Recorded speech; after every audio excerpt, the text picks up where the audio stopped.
Do you want to be a pinball wizard? Do you want to be a pinball wizard entirely via rolling 2 dice? If that sounds even remotely appealing to you, welcome to Super Skill Pinball 4K, created by Jeff Engelstein. Yeah, I know, it's bloody weird.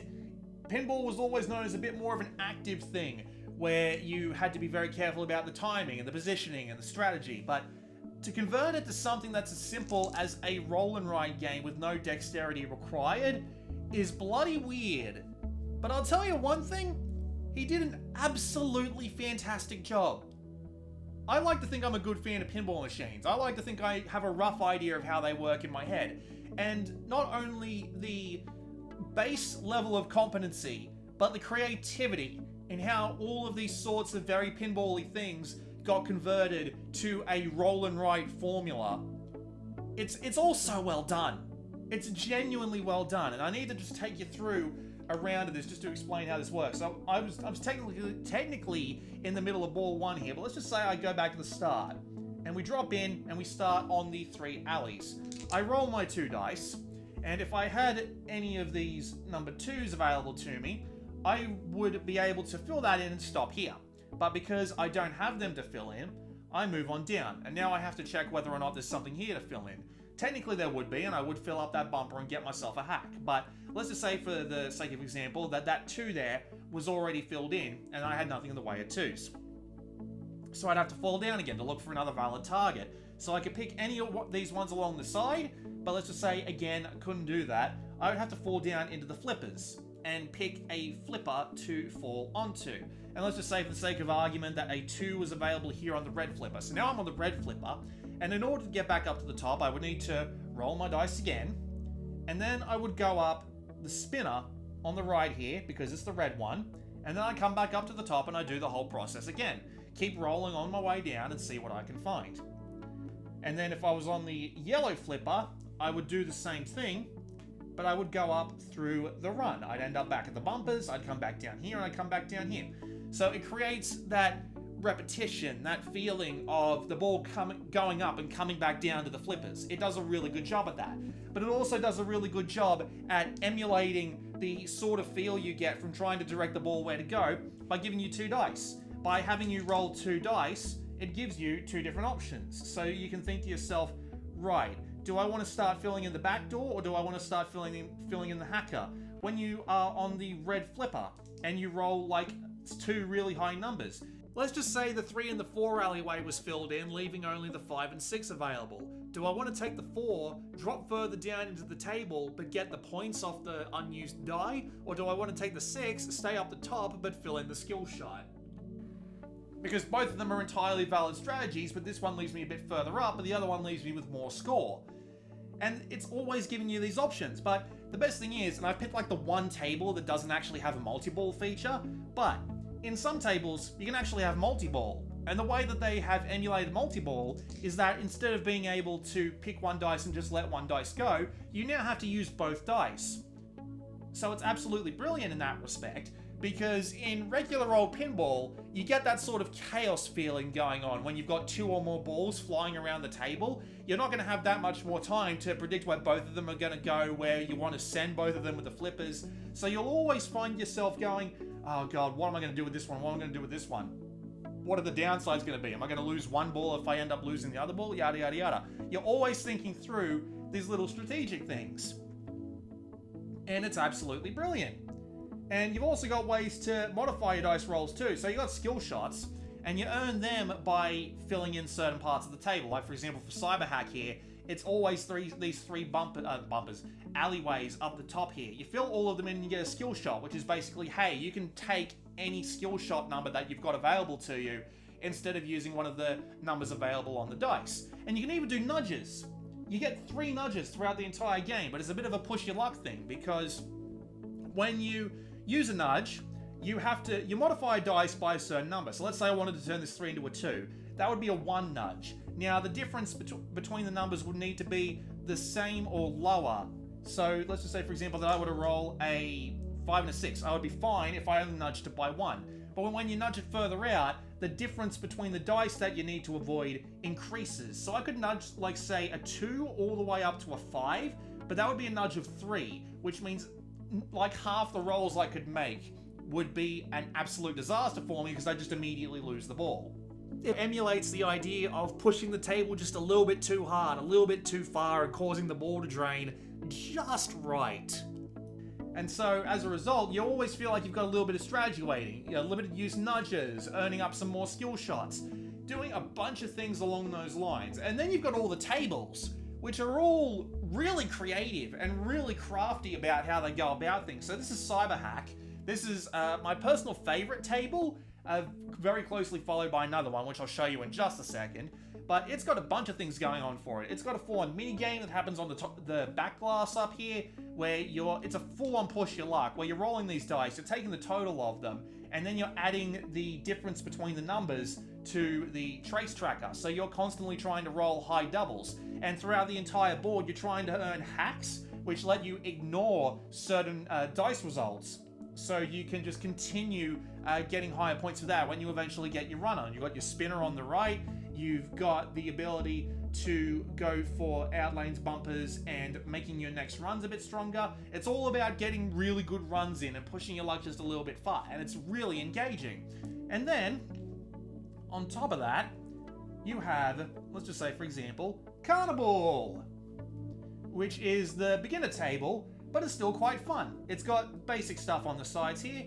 You earn feats of strength by constantly flipping your ball straight up into there. You have a ton of easy skill shots to get, and you've got some easy multi-balls to get going on. It's the beginner table, but it's still pretty fun nonetheless. Then you've got Dance Fever, which is considered the hardest table in the set. And it's constantly going on about getting these spinners filled in, getting you on the Disco Inferno special table on the back there, which gets you more and more points the longer you manage to stay in it. It's interesting. It is a fair bit difficult, though. And then finally, what most people think is the best table in the game, and I'm not going to disagree with them, is Dragon Slayer. And to be fair, the concept is actually bloody brilliant. So the idea of this table is that you're constantly building up Horde, and then you have the ability to score the Horde by going up to the top right in the red there and filling them in, but you've also got the ability to learn spells and level up, and these spells can do a bunch of different things. Like, let's just hold this up to the camera here so you can get a better idea of it. But you can buy yourself skill shots, you can increase and decrease the die, you can force the Horde to score, you can fill any 2 boxes and just immediately do it. I scored a Horde twice off this. But yeah, it's a really set of clever and creative tables, and I can't help but at least enjoy all of them. They're all really clever and surprisingly enjoyable.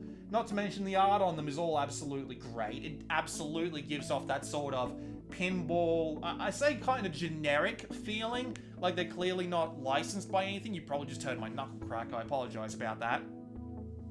But yeah, all of these themes and all of their little mini games build up to this and the background art, yeah, just, it's brilliant. It all builds up to this absolutely fantastic atmosphere, all the way down to the ball tokens. Look how bloody shiny these are. If I just tap that and let it focus, hello, you can see me. That's genuinely amazing. How did they get this to be so damn shiny? You can even see like the little Lego cradle that I hold the phone on to record these videos. It's bloody something, I'll tell you what. Just, it's so cute. It's so bloody cute as well. And the best thing is that the game comes with enough copies of each table. Hang on, let me find the other ones. Here they are. The game comes with enough copies of the tables so that you can have 4-player dust-ups with them and see who gets the highest score. But the best thing about it is everyone rolls off the same 2 dice. So there is a bit of luck involved. You might get the worst rolls possible when you really needed the best rolls possible, but at the same time, it will be your strategies before that point that caused you to be where you are and caused other people to be where they are. So everyone else does end up making better choices with the same rolls. So there is some luck in there, but I appreciate the fact that it does come down to your decisions as much as the dice rolls. And so, as a result, oh yeah, by the way, these flip. So it's actually a really efficient use as well. And speaking of efficiency, you do all of the working and dust up here with dry erase markers. And you can just erase that. It's great. It gives the game a lot of longevity. I can come back and play this whenever I want and not have to worry about running out of score sheets or what have you, like some other roll and write games are known for. So yeah, it's genuinely brilliant.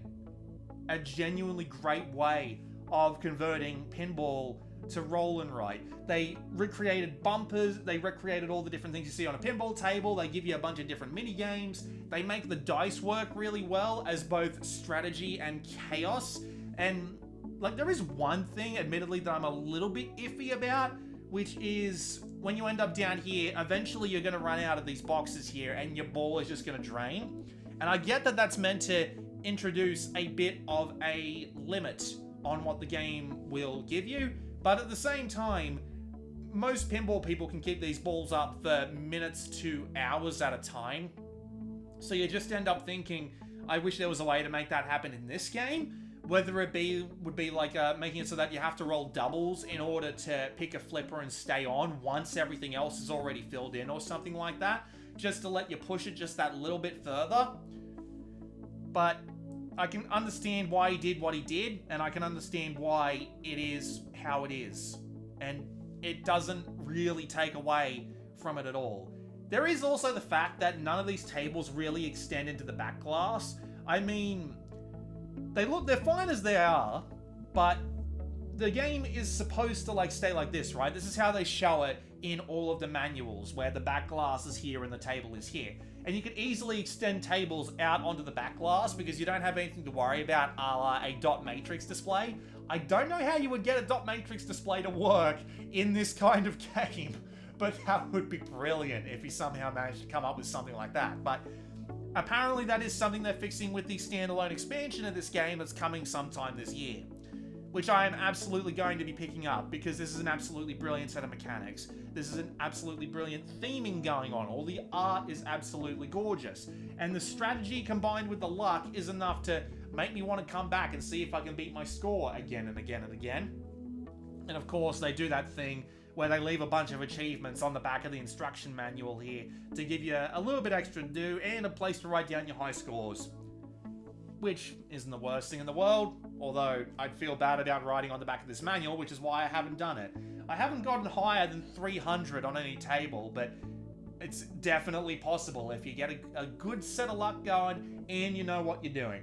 I clearly don't because I am completely incompetent. Why do you think I have a bloody Lego stand instead of some kind of proper camera mount for these kinds of videos?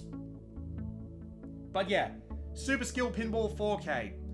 Absolutely brilliant.